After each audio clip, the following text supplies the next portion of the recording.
वह समाज जिसे हिंदुओं ने बनाया भाग 2।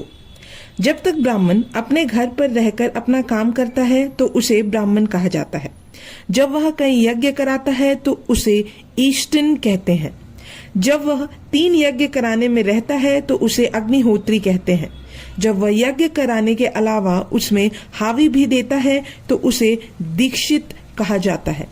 जिस प्रकार की स्थिति ब्राह्मण जाति की है वैसी ही स्थिति अन्य जातियों की भी है।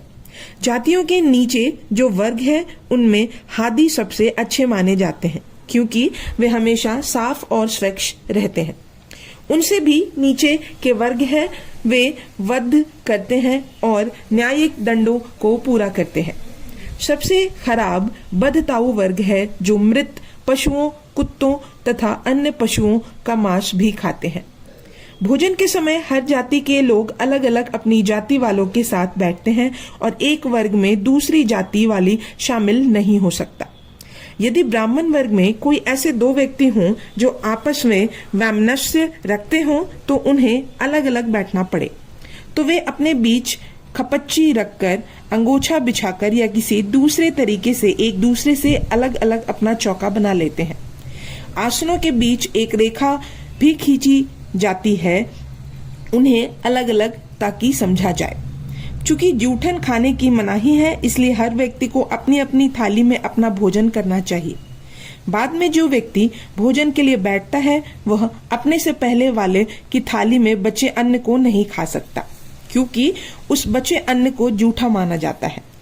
अल-बरूनी को हिंदू समाज संगठन में जो कुछ विशेषता मिली है उसने वही सब नहीं लिखा बल्कि उसने यह भी लिखा कि हिंदुओं में इस प्रकार जातियों की भरमार है।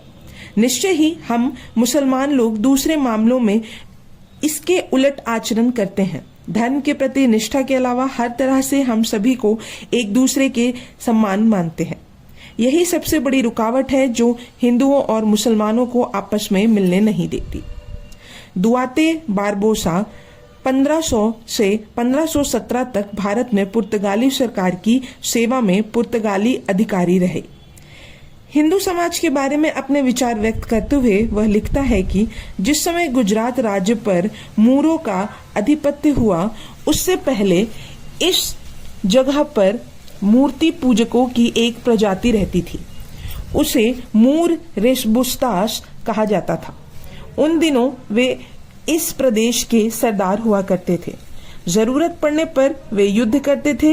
ये लोग भेड़ को मारकर अपना मांस खाया करते थे। इसके अलावा वे मछली आदि भी खाते थे। पर्वतों में भी उनकी पर्याप्त संख्या है जहां पर उनके बड़े बड़े गांव हैं। वे गुजरात के राजा के शासन को ना मानते हुए हर रोज उसके विरुद्ध युद्ध करते हैं। राजा एड़ी चोटी का जोर लगाकर भी अब तक उन पर हावी नहीं हो सका है और ना हो सकेगा। वे बेहतरीन घुड़सवार, बढ़िया तीरंदाज और अच्छे गोताखोर हैं। उनके पास स्वयं की सुरक्षा के लिए विभिन्न तरह के हथियार मौजूद हैं। वे लगातार कई दिनों तक युद्ध करते रहते हैं फिर भी उनका ना कोई राजा है और ना ही कोई स्वामी।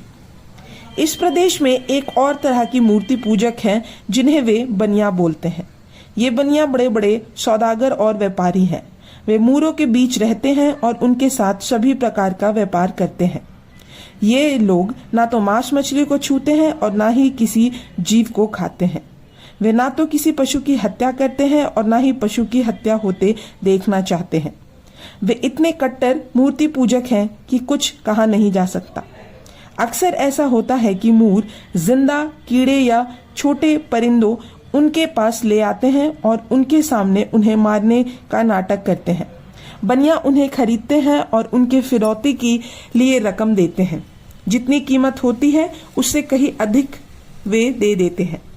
इस प्रकार वे उनका जीवन बचा लेते हैं और उन्हें मुक्त कर देते हैं। अगर प्रदेश का राजा या उसकी कोई अधिकारी किसी व्यक्ति को उसके अपराध के लिए मृत्यु दंड देता है तो वे एकजुट होकर उसे मृत्यु से बचाने के लिए न्यायालय से छुड़ा लेते हैं बशर्ते वह उसे छोड़ने के लिए तैयार हो। इसके अतिरिक्त मूर भिखारी जब इन लोगों से भिक्षा हासिल करना चाहता है तो वे अपने कंधों और पेट को बड़े बड़े पत्थरों से कूटते हैं मानो कि वे उनके सामने अपने आप की जान ले लेंगे। ऐसा ना करने के लिए और वहां से शांति से चले जाने के लिए बनिया उन्हें बहुत सारी भीख देते हैं। बहुत से और भिखारी भी चक्कुओं से अपनी बाहें और टांगें चीरते हैं। इन्हें भी वे हत्या से बचाने के लिए भारी मात्रा में भीख देते हैं। अन्य प्रकार के भिखारी उनके द्वार पर जाते हैं और उनके लिए चूहे और सांप मारने का नाटक करते हैं तथा उन्हें भी वैसा करने से रोकने के लिए वे बड़ी बड़ी रकमें दे देते हैं। इस प्रकार मूर उनकी बड़ी इज्जत करते हैं। इन बनियों के सामने जब सड़क पर चींटियां का कोई झुंड आ जाता है तो वे अपने कदम पीछे हटा लेते हैं और यह कोशिश करते हैं कि उन पर पैर ना पड़े। वे अपने घरों में दिन के उजाले में ही खाना खा लेते हैं। वह ना तो दिन में और ना ही रात में लैंप जलाते हैं, जिसकी वजह यह है कि कुछ छोटी छोटी मक्खियां उसकी लौ में जलकर राख हो जाएंगी। अगर रात में उजाले की आवश्यकता आ पड़े तो उनके पास वर्निश किए हुए कागज या कपड़े की लालटेन होती हैं, जिसमें कोई जीवित प्राणी उसमें घुसकर लौ का ग्रास ना बन जाए। अगर इन लोगों के सिर में जू पैदा हो जाए तो वे उन्हें मारते नहीं, लेकिन यदि वे उन्हें बहुत ज्यादा सताने लगे तो वे उन्हें खास आदमियों को बुला लेते हैं। वे खास आदमी भी मूर्ति पूजक होते हैं। वे भी उन्हीं के बीच रहते हैं और उन्हीं वे पुण्यात्मा लोग मानते हैं। वे बड़ी जाति, सती और तपस्वी जैसे होते हैं। अपने देवताओं के प्रति उनकी गहरी भक्ति होती है। ये लोग उनके सिरों से जुए बीनते हैं। जितनी जुएं वे बीनते हैं उन्हें वे अपने सिर में डालते जाते हैं और उन्हें वे अपने रक्त पर पनपने देते हैं। उनका मानना है कि ऐसा करने से वे अपने आराध्य देव की महती सेवा करते हैं। इस तरह से वे सब बड़े आत्म संयम के साथ अपने अहिंसा के नियम का पालन करते हैं। दूसरी तरफ वे पक्के सूदखोर होते हैं और वे मापतोल तथा अन्य प्रकार के माल व सिक्कों में भारी हेराफेरी करते हैं। वे परले सिरे के झूठे होते हैं। ये मूर्ति पूजक देखने में लंबे और सुंदर होते हैं। वे भड़कीले रंग के कपड़े पहनते हैं और उनका भोजन बेहद स्वादिष्ट होता है। उनके पसंदीदा भोजन में दूध, मक्खन, शक्कर, भात और विविध प्रकार के अनेक मुरब्बे शामिल हैं। उनके खाने में फल, साग और सब्जी की कोई कमी नहीं रहती। जिन जिन जगहों पर वे रहते हैं वहां वहां उनके फलों के उद्यान, बगीचे और तालाब होते हैं। इन तालाबों में स्त्री पुरुष दिन में 2 बार स्नान करते हैं। उनका कहना है कि जब वे स्नान कर लेते हैं तो उस समय तक के उनके सारे पाप धुल जाते हैं।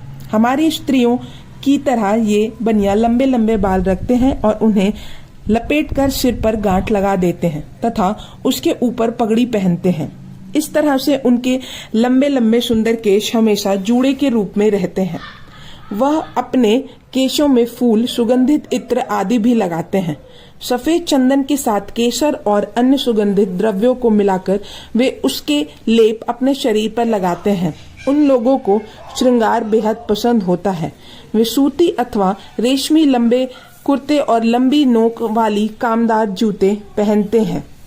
उनमें से कुछ रेशम और जरी के छोटे कोट पहनते हैं। उन लोगों के पास हथियार नहीं होते। हथियार के नाम पर उनके पास सिर्फ सोने और चांदी के काम वाले छोटे चाकू होते हैं। इसकी 2 वजह होती है। पहली वजह तो यह कि उनका हथियारों से बहुत कम वास्ता पड़ता है और दूसरी यह कि उनकी रक्षा तो मूर करते हैं।